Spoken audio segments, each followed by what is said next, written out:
សួស្តីអ្នកនរគ្នាខ្ញុំដើមជួយខ្ញុំទៀតដល់ផាននោះហើយថ្ងៃនេះផងដែរខ្ញុំនឹងមកធ្វើការចាប់ skin snap ចេញថ្មីហ្នឹងណាហើយវីដេអូហ្នឹងក៏វារៀងយូរដែរតែខ្ញុំទៅមិនបានផុសទៅមិនបានយកមក record ហើយដាក់ផុសហ្នឹងគ្នាយើងអញ្ចឹងឥឡូវយើងទៅការចូលមកចាប់ skin snap ទាំងអស់គ្នាអញ្ចឹងដល់ខ្ញុំចាប់បានឬមិនណាខ្ញុំទស្សនាវីដេអូពីដើមដល់ចប់ហើយកុំភ្លេចជួយចុច like ឲ្យខ្ញុំផងអ្នកគ្នាតោះឥឡូវយើងដាក់មក10ដងមួយខ្ទង់មួយដងទៅអូយអត់បានទេគ្នាយើងតោះមួយទៀតយកជួយអត់ចូលមែនគ្នាយើងអើយតោះមួយទៀត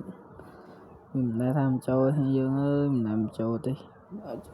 អត់ទៀតគ្នាយើងអើយមើលតើយើងប្រហែលអត់មែនតើខ្ញុំ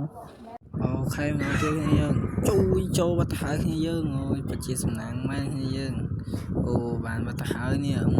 skin ស្អាតមែនតើ skin snap វៃរបស់យើងនេះដល់14នេះ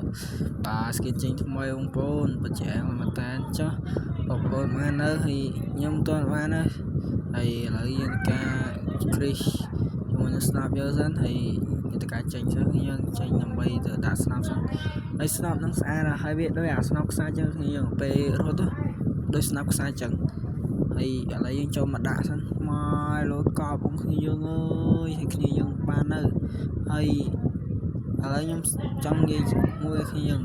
គ្នាយ៉ាងណាដែលចង់